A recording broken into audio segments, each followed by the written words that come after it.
WNBA Players Association, the union, the league, finally meet face to face for the showdown of all throwdown. Shout out to Bobby Flay. If you know, you know.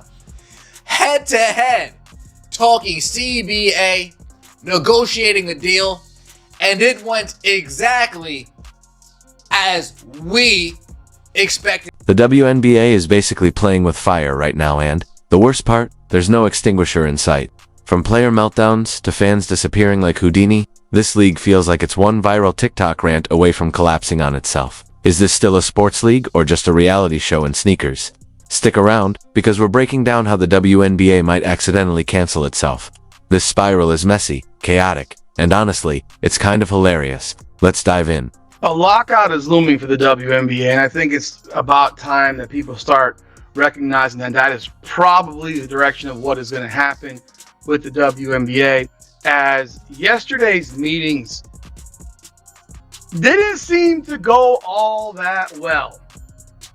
And that's directly from the mouth of players and with what's going on in their comments, which they made yesterday or even today. I'm not sure when they made the... These players are out here acting like they're the Avengers. But in reality, it's starting to look more like a low-budget soap opera just with sneakers and sponsorship deals. Somewhere along the way, being marketable quietly turned into being downright unbearable. And the WNBA Players Association, they've fully leaned into this new identity. The owners putting their foot down and saying, "Are you ladies out your damn mind?" The Players Association asking for abnormal things. "Oh, but we want 50% of revenue share. Oh, but we want this and we want that." Yeah, it didn't go over too well, folks. It didn't go over too well. And with every statement that we hear from the Players Association, from their representatives, from their executive director, and every non-statement we hear from the league, it just continues to kick this can down the road, heading toward a WNBA. At this point, it's not even about basketball anymore. It's turned into a never-ending group therapy session, where every pick and roll comes with a side of resentment, passive-aggressive looks, and cryptic social media subtweets. Somehow, they've convinced themselves that calling fans racist is part of a growth strategy. Forget improving stats or fixing gameplay apparently. The real way to succeed is by alienating the very audience you're begging to care, because nothing says we're building a fan base like throwing out blanket accusations between missed layups and Instagram rants. That'll definitely fill the seats down. We have all been wondering, what are these players' demands in these CBA negotiations? What are they asking for? Are they asking for Rolls Royces? Are they asking for Jason Tatum contracts? We don't know what they asking for. We wanted answers, and Gabby Williams gave them to us this morning. Oh man, she was cooking with hot grease. Gabby Williams was cooking with hot grease. She was clocking tea, is what they call it. Gabby Williams went in this morning about how bad the CBA negotiations went with the owners and how the players' words went in one ear and out the other. And now there's all this strike talk. Oh no, the horror. A strike. Let's all clutch our pearls because a group of players making six figures to play half a year of basketball are threatening to walk out. But here's the twist. Outside of the 400 people actually attending the average game, no one would even notice. You can't hold a league hostage when the hostage doesn't even realize it's been taken. It's like trying to ransom a sock puppet. Go ahead, Strack, sit out. Honestly, the league might gain fans just from the silence. God, do I hope there's a WNBA walkout. I do. I hope the women of the WNBA walk out like they're threatening. The WNBA's Players Union. They announced that the players will opt out of their current collective bargaining agreement with the league. That's right, they're opting out. They have that option.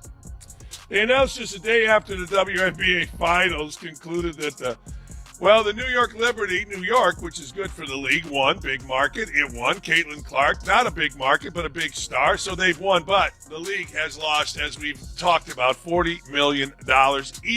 Meanwhile, Caitlin Clark is just trying to play basketball while being dragged into the WNBA's emotional group project. She's dodging elbows, dealing with cold shoulders, surviving a media circus, and now people expect her to jump into CBA negotiations. Absolutely not.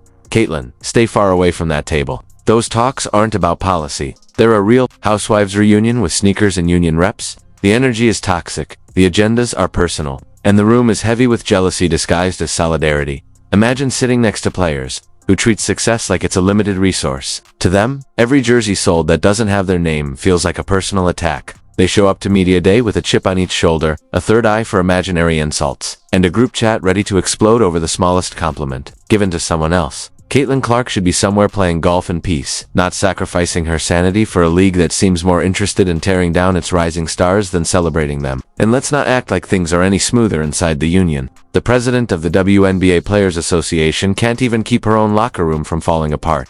Some sitcoms have fewer plot twists than what's going on over their drama, disputes, and non-stop passive-aggressive shade. It's honestly a miracle they play games at all, between episodes of this never-ending ego. You see from all these different interviews is there's a certain lack of understanding of business. And while I will always champion for people to get as much money as they possibly can, and they should fight for every dollar that they possibly can, they need to have some level of leverage and information that proves their stance, proves that they earned this compensation that they are so very much. When your own team leader is beefing with teammates, maybe it's time to rethink the movement, because this doesn't look like unity, it looks like a group chat meltdown. The delusion is truly Olympica level. Players averaging 6 points a game somehow believe they're leading a revolution. They act like refusing to shake Caitlin Clark's hand is a bold political statement. Newsflash, bullying the leagues most talked about player isn't how you earn respect, it's how you end up as a meme, trending for all the wrong reasons. If the goal was to make the public root against you, congratulations, it's working perfectly. Meanwhile, the league's front office is probably hiding under desks, watching attendance numbers shake like a Jenga tower in an earthquake. Corporate sponsors don't want soap opera theatrics. They want numbers, engagement, and cultural relevance. Instead, they're getting Twitter debates and fans tuning out because they didn't sign up for a sociology class with their sports package. But the Players Association thinks they're untouchable. They believe hashtags have the same value as highlights. It's like watching someone burn their own house down and demand applause for lighting the match. They keep poking at Caitlin Clark like she isn't the one single-handedly pulling their TV ratings out of the basement. Statement, the league kind of ignored that and just put in whatever it is that they wanted. Now, it is no doubt that the WNBA is growing, right? We have new teams that are being added to the league that are going to be up to 18 in the next few years. We've seen record-breaking views, so it shouldn't shock anybody that the players are asking just for a way to reap some of those benefits. And from the looks of it, because it doesn't look like negotiations are going very well, it does look like the league is trending more towards a lockout, which obviously would not be good for anybody because right now this is at a stage of growth. At this point, Caitlin Clark could take a nap at midcourt and still do more for the league than the entire roster of professional grudge holders combined. The envy is loud, you can hear it in every cheap shot, every snide remark, and every time a player claims they earned it, while conveniently ignoring the fact that fans just aren't showing up for them. That's not Caitlin Clark's fault. It's not the media's fault. It's not racism, misogyny, or any other ready-made excuse. It's the product. And when someone finally brings a spark, instead of protecting it, they try to smother it with bitterness. Let the strike happen. Let them walk out. Let them stomp their feet and hold their breath. The hard truth? Most of the world wouldn't even flinch. Casual fans wouldn't notice until they tried to stream a game and got a rerun of Antiques Roadshow instead, and honestly, the ratings might go up. This isn't the NBA. It's not the NFL. This is a league still fighting for relevance. And the people inside it are poking holes in their own life raft. Caitlin Clark should run fast, stay far away from those closed-door meetings where egos balloon and reality disappears. Let the veterans with high school lunch table energy argue among themselves. Clark has already given the league more attention and buzz than it's had in years. She's the ticket they're trying to kick off the train, and it's madness. She should let them spiral and focus on what she came to do. Play elite basketball, not babysit wounded pride. Officials know what they're calling and what they're not. They know what to look for and what not. Caitlin Clark is a really big deal. And I wonder if they're not calling fouls on her on purpose. Now, I'm not saying that's why she got hurt. I mean, I'm not saying that. But I wonder, just watching these games, are they not calling fouls where she gets hit on purpose because the backlash and what could happen, the optics of, Caitlin Clark getting all these foul calls, getting superstar foul calls, what that would do to the WNBA conversation and attention to the First thing, you gotta pay attention to the breadcrumbs. Pay attention to the breadcrumbs. She said it's a problem having games, 3 to 4 games a week. 3 to 4 games a week, which is crazy to me. I like 3 games a week is not that. Y'all want more money and less games is what it sound like. It sound like y'all want more money and less games, bruh. So I don't think we're going to be able to play everyone 3 or 4 times. Our celebration in the WNBA dump is ruined prematurely. This dump of a league, they just can't catch a break. This was supposed to be a celebratory day in the WNBA. Wednesday, July 9th.